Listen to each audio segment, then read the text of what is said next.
In TF2 there are skins and warpaints. Skins are only for some stock weapons while warpaints are for more unlockables, but not for all unlockables.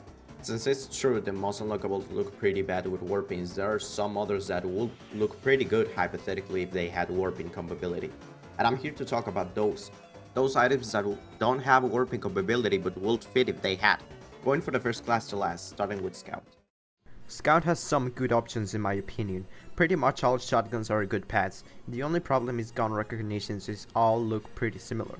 But I don't believe it is a big of a problem, it seems. You can just hear the gunshot to know what's killing you.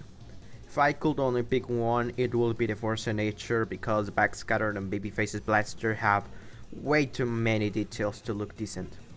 On secondaries, I would like the Pretty Boy's Pocket Pistol to have warping compatibility and remove the Winger's one. The Winger looks really bad and doesn't fit with most warpaints. Like, who chose this over the Pocket Pistol in Valve's office? The other good option will be the Flying Guillotine. It's like an empty canvas and the only problem will be that it's too plain and only could fit 2 textures, but besides that it's a pretty good option. For the melee, the clear winner is the stock bat. It was made for having a warpaint.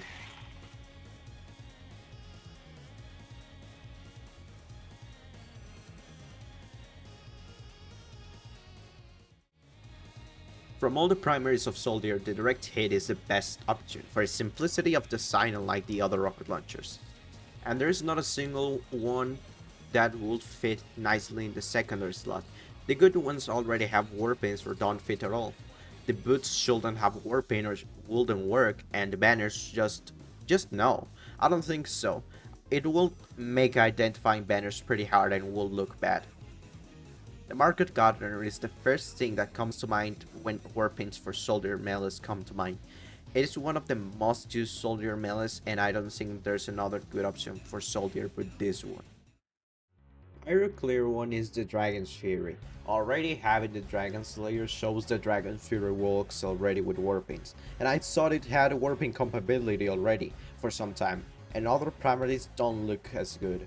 Slug is too busy for warpaints and Backburner is just the normal flamethrower with a mouth, so gun recognition or something. Secondaries, it's clearly the flare gun. It's the only one without warping or flare gun type. I'm not forgetting any other flare gun. Any. The only problem it could have is that it only has 2 colors, so it might not fit that good. And the other one is the Gas Passer. I feel it will look sick to have war paints for the Gas Passer, the worst weapon in TF2 with some sick elite war paints. Pyro doesn't have any great options of melee.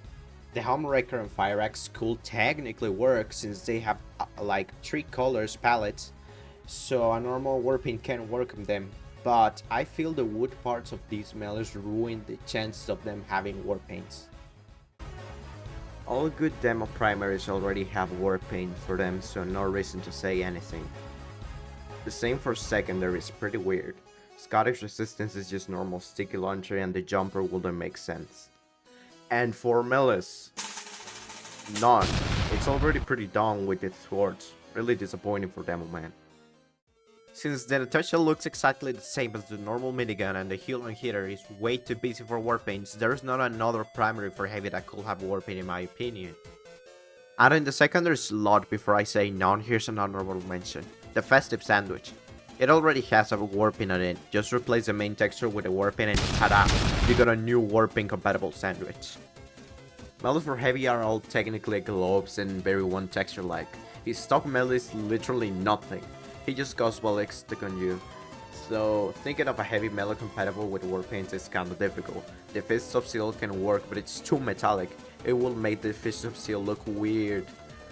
And the Eviction Notice is just one simple texture, so that's a no immediately. The only melee I believe has a chance of working is the stock fists. So Heavy can have some custom gloves out all of the time. That's a cool idea. I would love these to be added, knowing that warpaints have unusual effects.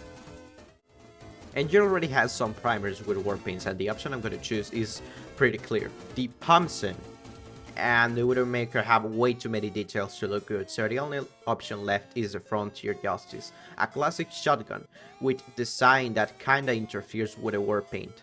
so it may not be the best, but it's the only choice we have. There are only 3 secondaries for the Engineer, and one of them already has compatibility, so it's a 50-50 between the Short Circuit and the Wrangler. First, I hate the Wrangler, and second, it will look good with Warpaint, so the Short Circuit gets it since it's the best one overall. Of the wrenches without compatibility, the best one of them is the Southern Hospitality. Has about 3 colors and it also is a very good wrench. It's time for the Bloodsucker to get the love it deserves. With Warping compatibility, it will be the best range gun overall. That's nothing surprising with how bad his range guns are, but it's still something. The other one that might be good enough will be the Overdose. It has very flat colors to be exchanged with Warpaints, and well, now that I think about it, all its range guns can work, even stock. I wish all of these 3 got the same treatment, maybe because that will increase their usage, or maybe not. I just love these range guns overall. The Cruise Creeks, just like the back burner, is out of the picture for being the same as stock with just thing added over it. And we are left with a Quick Fix and the Vaccinator. Both of these could work, but the Quick Fix rises over the Vaccinator just because I don't feel the Vaccinator as much as a Quick Fix. And I hate the Vaccinator. The Bonesaw should have Warpaints. The festive version of the Bonesaw already looks like a Warpaint, and since I know some people adore the Bonesaw, I really think people will like it. The Bite Saw is just the Uber Saw, so it can work with Warpaints, and this will give us a strange Bite Saw.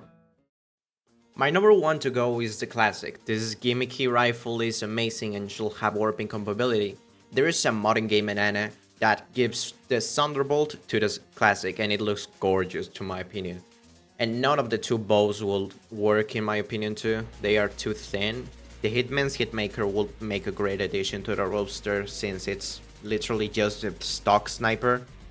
The only option in the secondary slot is the Cleaner's Carbine, and this is because it looks exactly like the SMG and all the others won't work because they're backpacks or the Rate. Most of sniper melees are a copycat of each other. All of them look pretty similar, but since none have Warpaints for them except this Hansa, so I would like the stock Kokri to have Warpaints because this stock is one of the least used since most people use things like Ham and Pan that are restock of the normal stock. This will increase the usage of the Kukri in my opinion and make it more special than the other melees of the sniper. Spy. The revolver that I see the most chances having a Warpaint is the Enforcer, because it looks a lot like the stock but smaller. So it's just gonna be like the same thing but smaller, which means it will fit and look good. We better skip the Zappers, but let's say I didn't skip them. So if I didn't, I will choose the normal Zappers and it doesn't have as many details as the Red Tape Recorder. Another reason to choose the normal Zapper over the Recorder, I guess. On the knife section, we can rapidly remove the Spicicle and your total reward for being too complex for the Warping compatibility, and the Spicicle because it's just size. What do you want me to do? And our other candidates are the Big Earner and the Kunai. Big Earner is a clean knife with various textures, which means it looks nice hypothetically with Warpaints. This one is one of my favorite knives and I wish for this knife to get Warpaints. And in the other one is the Kunai. It only has 2 textures, but I imagine it doesn't matter much. And all Spicemen will love it. And so those were all the weapons I think I could potentially fit with Warpaints. If you think of a different one, make me sure to know in the comments below. And if you like the video, please like and subscribe. What I find fascinating is that these weapons get added with Warpaints. We will get unusuals on these weapons. I just love the concept. Well, thanks for watching. Bye.